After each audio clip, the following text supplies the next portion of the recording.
ஆண்டவராகி இயேசு கிறிஸ்துனுடைய நாமத்தினாலே ஆத்துமாவை ரட்சிக்கும் வந்த ராஜா ஊழியத்தினுடைய சார்பில் உங்கள் அனைவருக்கும் எங்களுடைய அன்பின் வாழ்த்துக்கள். சென்ற ஏப்ரல் மாதம் முழுவதும் 4 மாதமாய் கண்மணியை போல நம்மை பாதுகாத்து சென்ற மாதம் நீதிமானுடைய வேறு அசையாது என்று வாக்கு கொடுத்தவர் இந்த மே மாதம் முதல் நாளிலே முதலாக இந்த அதிகாலையிலே ஷாம் டிவி மூலியமா உங்களை சந்திப்பது எங்களுக்கு மிகவும் மகிழ்ச்சியாக இருக்கிறது.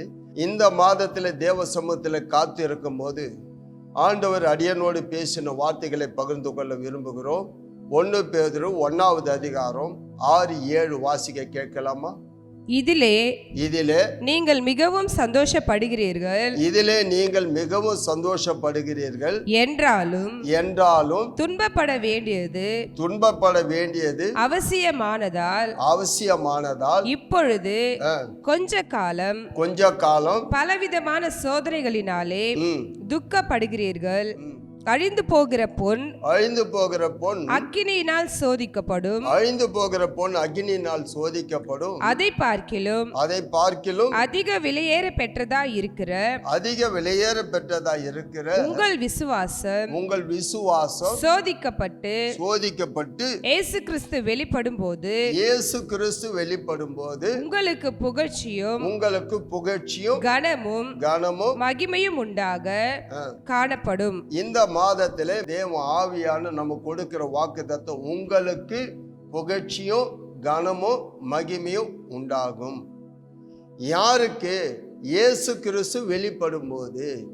அப்ப நம்ம வாழ்க்கையில கடந்து வந்த பாதைகளை திரும்பி பார்க்கும்போது இந்த வேத வார்த்தை சொல்லுகிறது, இதில் மிகவும் சந்தோஷப்படுகிறீர்கள். எதில்? ஒரு நல்ல காரியத்தை யோசித்து பார்க்கணும். வாக்குத்தத்தத்தை கொடுக்கிறார், தரிசனத்தை கொடுக்கிறார், அழைக்கிறார். நமக்கு அழைக்கும் போது மிகவும் சந்தோஷமான வாக்குத்தத்தங்களை ஆபிரகாமுக்கு கொடுத்தது போல நமக்கும் கொடுத்து இருக்கிறார். மிகவும் சந்தோஷப்படுகிறோம். ஆனாலும் துன்பப்பட வேண்டியது அவசியம் என்று வேதம் சொல்லுகிறது. ஏன்னா இங்க 7வது வசனத்திலே அழிந்து போகிற பொன் அக்கினினாலே சோதிக்கப்படுமா. அப்ப நம்ம விசுவாசத்தை ஆண்டவர் சோதிக்கிறாராம். அப்போது இயேசு வெளிப்படுவார், நமக்குள்ளிருந்து மகிமையாய் வெளிப்படுவார். அப்போது உங்களுக்கு புகழ்ச்சியும் கனமும் மகிமையும் உண்டாகும் என்று இந்த வேத வார்த்தை நமக்கு சொல்லுகிறது. என் அன்பு சகோதரனே, என் அன்பு சகோதரியே, நீதிமொழிகள் 25வது அதிகாரத்திலே 4வது வசனத்தை கொஞ்சம் வாசித்து கேட்கலாமா? வெள்ளியிலிருந்து களிம்பை நீக்கிவிடு. அப்பொழுது தட்டானால் நல்ல உடைமை பிறக்கும்.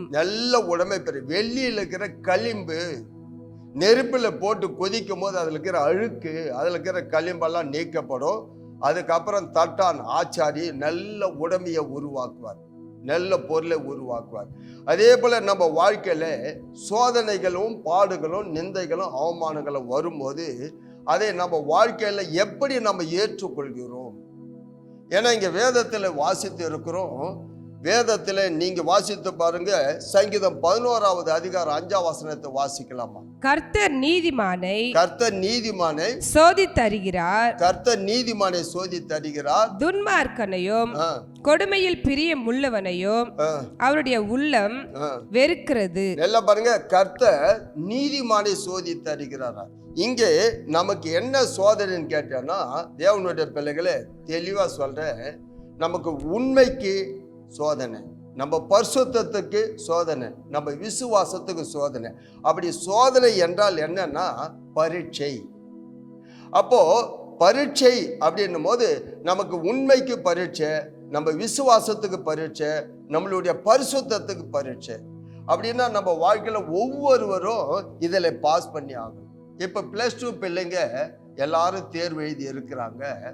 அந்த பிள்ளைகள் அந்த 5 சப்ஜெக்ட்லையும் நல்ல மதிப்பெண் எடுப்பதற்காக நிறைய பேர் பிரயாசப்பட்டு இருக்கிறாங்க.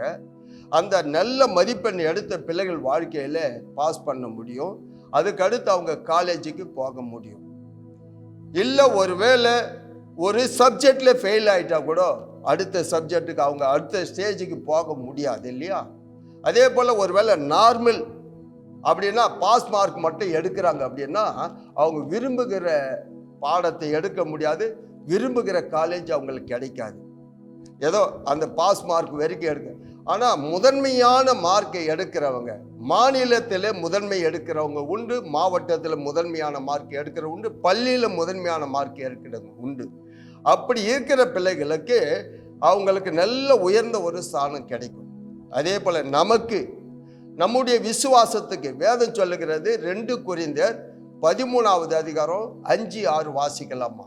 நீங்கள் விசுவாசம் உள்ளவர்களோவென்று நீங்கள் விசுவாசம் உள்ளவர்களோ என்று உங்களை நீங்களே சோதித்து அறியுங்கள். நீங்கள் விசுவாசம் உள்ளவர்களோ என்று நீங்கள் உங்களையே சோதித்து அறியுங்கள்.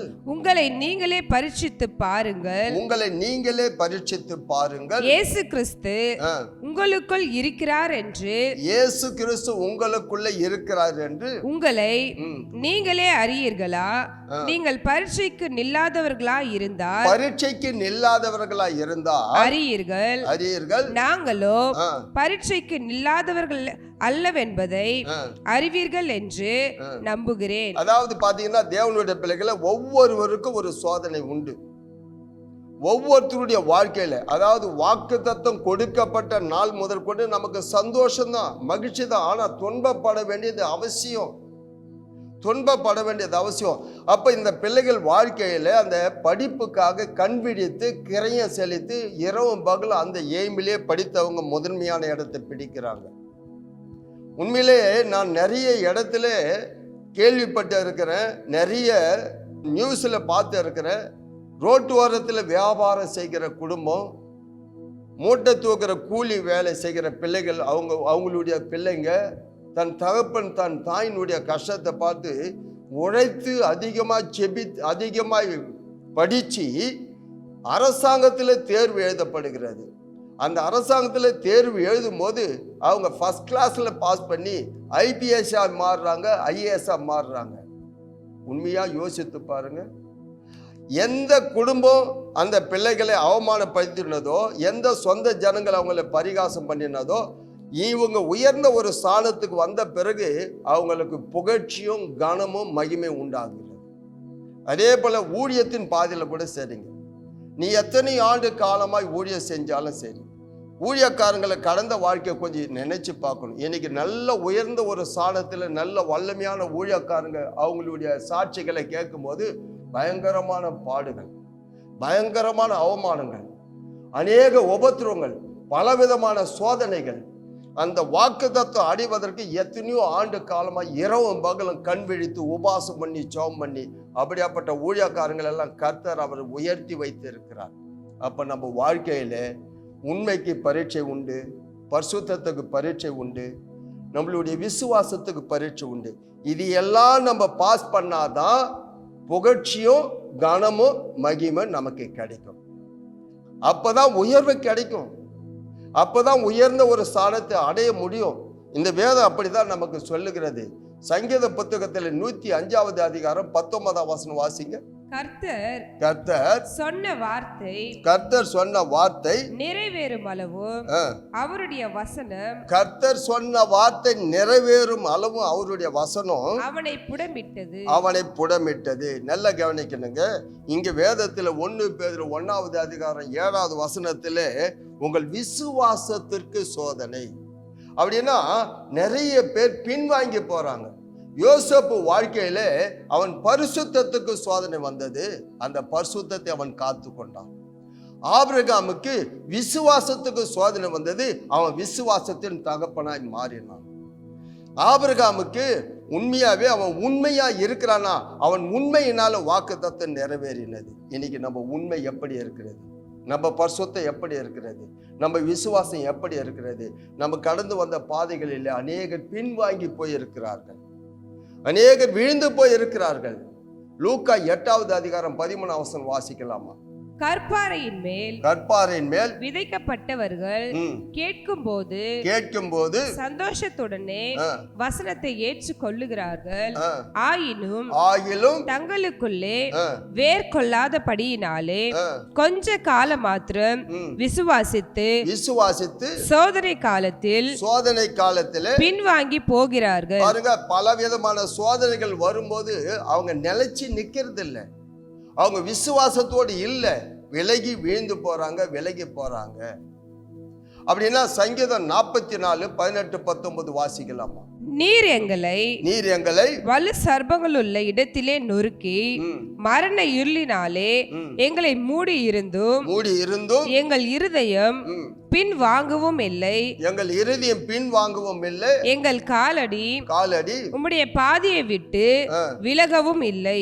அப்ப பாத்தீங்கன்னா எவ்வளவு பாடுகள் வந்தாலும் சரி, என் அன்பு சகோதரனே, இதை கேட்கிற உங்களுடைய வாழ்க்கையில பல ஆண்டு காலமாய் ஆண்டவருடைய வாக்குத்தத்தத்தை பெற்ற போது இருந்த அந்த சந்தோஷமும் மகிழ்ச்சியும் உண்மைதான். ஆனா கிறிஸ்துவுக்கு பக்தியா இருக்கிறவங்க துன்பப்படுவாங்கன்னு வேதம் சொல்லுகிறது. ஆனா கிறிஸ்து நமக்கு ஒரு ரோல் மாடல் வச்சு இருக்கிறார். அவர் நமக்கு அவருடைய அடிச்சுவர்களை பின்பற்றி போகணும். அவர் பாடுகளை குறித்து நமக்கு வேதத்தில் வாசித்து இருக்கிறோம். உபத்திரப்பட்டவங்களுக்கு, சோதிக்கப்பட்டவங்களுக்கு, பாடுபட்டவங்களுக்கு நான் உதவி செய்வேன் என்று வாக்கு கொடுத்து இருக்கிறார். இன்னைக்கு இந்த வேத வார்த்தை சொல்லுகிறது, நம்மளுடைய வாழ்க்கையில பலவிதமான சோதனைகள், பலவிதமான பாடுகள், பலவிதமான உபத்திரவங்கள், இது எல்லாவற்றிலும் நான் விசுவாசிக்கிறவர் இன்னார் என்று அறிந்திருக்க வேண்டும். அதுக்கு தான் நான் சொன்னேன், கஷ்டப்பட்டு படித்த பிள்ளைங்க மாநிலத்தை முதன்மையான இடத்தை பிடிக்கிறாங்க. ஏனோதானோ என்று படித்தவர்கள் எல்லாம் ஃபெயில் ஆகி போறாங்க, வாழ்க்கையை இழந்து போறாங்க, ஒரு உயர்வை காணாம போயிடுறாங்க.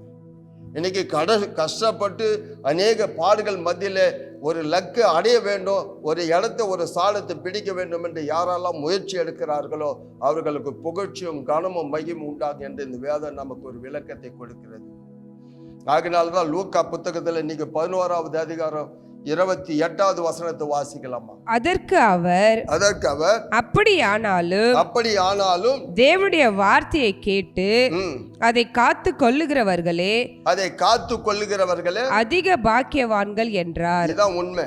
நமக்கு கொடுக்கப்பட்டு இருக்கிற வெளியேற பெற்ற வாக்குத்தத்தத்தை காத்து கொள்ளுகிறவங்க என்ன சொன்னாங்க?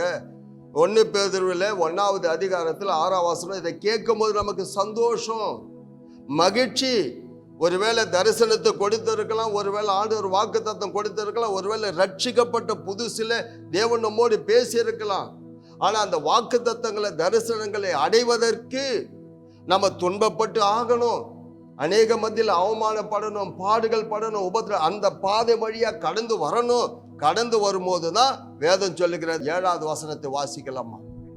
அழிந்து போகிற பொன் அக்கினியினாலே சோதிக்கப்படும். பாருங்க, அழிந்து போகிற பொன் அக்கினியினாலே சோதிக்கப்படும். அதை பார்க்கிலும் அதிக விலையேற பெற்றதா இருக்கிற, அதிக விலையேற பெற்றது, எல்லாவற்றிலும் விலையேற பெற்றதா இருக்கிற உங்கள் விசுவாசம் சோதிக்கப்பட்டு. அப்ப நம்ம வாழ்க்கையில நம்ம யோசிக்கணும், நமக்கு விசுவாசத்துக்கு சோதனை உண்டு, நம்ம பரிசுத்தத்துக்கு சோதனை உண்டு, நம்ம உண்மைக்கு சோதனை உண்டு. உண்மை உள்ளவன் என்று நம்பி தாமஸ் ராஜ் கிட்ட இந்த ஊழியத்தை கொடுத்தாலும் நான் உண்மையாய் அவருக்கு ஊழியம் செய்கிறேனா? ஆண்டவர் பரிசுத்தமாய் இருக்கிறது போல நாம பரிசுத்தமாய் இருக்கிறோமா? ஆண்டவர் பிள்ளைகளா இருக்கிற நாம விசுவாசிக்கிறவர் நமக்கு எவ்வளவு பாடுகள் சோதனைகள் வந்தாலும் நம்ம விட்டு விலக மாட்டார் என்ற நம்பிக்கையோடு இருக்கிறோமா? கடந்து வந்த பாதையில அப்படி இருப்போமானால் இந்த வேதம் கடைசியில முடிக்கும் போது உங்களுக்கு இயேசு வெளிப்படும் போது உங்களுக்கு புகழ்ச்சியும் கனமும் மகிமையும் உண்டாகும் என்று வேதம் சொல்லுகிறது. அதனால இதை கேட்ட என் அன்பு சகோதரனே, சகோதரியே, உங்கள் வாழ்க்கையில பலவிதமான பாடுகள் மத்தியிலே, பலவிதமான உபத்திரத்தின் மத்தியிலே, பல சோதனைகள் மத்தியிலே கடந்து வந்திருக்கலாம். ஆனா இந்த மே மாதம் முதல் நாள் ஆண்டவர் உங்களை பார்த்து சொல்லுகிறார், நீங்க பட்ட பாடு, விட்ட கண்ணீர், அவமானங்களுக்கெல்லாம் வீணாய் போய்விட்டது என்று எண்ணி விடாதீங்க. கண்டிப்பா பலன் உண்டு. ஏன்னா ஆண்டவர் இங்க சொல்றார், புகழ்ச்சியும் கனமும் உங்களுக்கு ஆண்டவர் மகிமையும் உண்டாக்குவாராம், உயர்த்துவார். ஆண்டவர் உங்களை மேன்மைப்படுத்துவார். ஒரே ஒரு சின்ன காரியம் கூட வீண் போகாது, ஒரு சொட்டு கண்ணீர் கூட வீண் போகாது.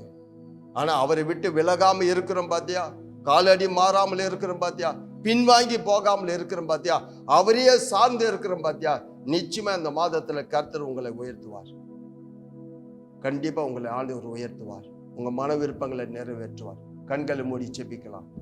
மகா இரக்கமும் கிருபை நிறைந்தவரே, நேற்றும் இன்றும் என்றுமே மாறாமல் இருக்கிறவரே, 4 மாதம் முடிந்த 5வது மாதத்தில் முதல் நாளிலே, மே மாதத்தில் இந்த காலையில என் பிள்ளைகளோடு கூட எங்களோடு கூட பேசின பரிசுத்த ஆவியானவரே, ஆண்டவரே, எங்களுடைய வாழ்க்கையில பலவிதமான சோதனைகள், பலவிதமான பாடுகள், பலவிதமான அவமானங்கள், ஆண்டவரே சொந்த ஜனங்களாலே, கூட இருந்தவங்களாலே, ஆண்டவரே எங்களோடு கூட ஆண்டவரே கூடவே உயிருக்கு உயிராய் சிநேகித்தவர்களாலே, அநேகரால ஆண்டவரே எங்களுக்கு வந்த வேதனைகள் ஏறாலும் ஆண்டவரே அந்த போராட்டத்தின் நாட்கள் எல்லாம் உம்முடைய வார்த்தைக்காக காத்திருந்தோம். ஆண்டவரே இந்த சோதனை நாட்கள் எல்லாம் காத்திருந்தோம், உண்மையாய் இருந்தோம், உண்மையே நம்பி இருந்தோம், விசுவாசத்தோடு இருந்தோம், விசுவாசத்தை விட்டு விலகாம இருந்தோம். ஆண்டவரே பரிசுத்தம் உள்ளவர்களாய் ஆண்டவரே இன்னும் நாங்கள் பரிசுத்தமாகவும் எங்களுக்கு ஆண்டவரை கிருபை பாராட்டி இந்த நாளில் இந்த மாதத்தில் உம்மை நோக்கி பார்க்க கிருபை தந்த நீங்க புகழ்ச்சியும் கனமும் மகிமை உண்டாகுன்னு சொன்னீங்களே. ஆண்டவரை வேதத்தில் நிறைய பேர் பாடுபட்டவங்களை உயர்த்தி இருக்கிறீங்க, அவமானப்பட்டவங்களை உயர்த்தி இருக்கிறீங்க, ஒடுக்கப்பட்டவங்களை உயர்த்தி இருக்கிறீங்க. நாங்கள் வேதத்தில் வாசித்து இருக்கிறோம். அதே ஆண்டவரே அந்த மாதிரி உங்களுடைய அடிச்சுவடுகளை நாங்கள் பின்பற்றி வரவும் நீர் எங்களுக்கு வைத்து இருக்கிற ஒவ்வொரு காரியங்களுக்காக நன்மைகளுக்காக நன்றி சொல்லுகிறோம். இதை கேட்ட அத்தனை பேர் வாழ்க்கையில கண்டிப்பா நிச்சயமான ஒரு மாபெரும் மாற்றங்களை உண்டாக்கி இயேசு கிறிஸ்து நாமத்தினால நாங்கள் ஜெபிக்கிறோம் நல்ல தகப்பனே. ஆமென்.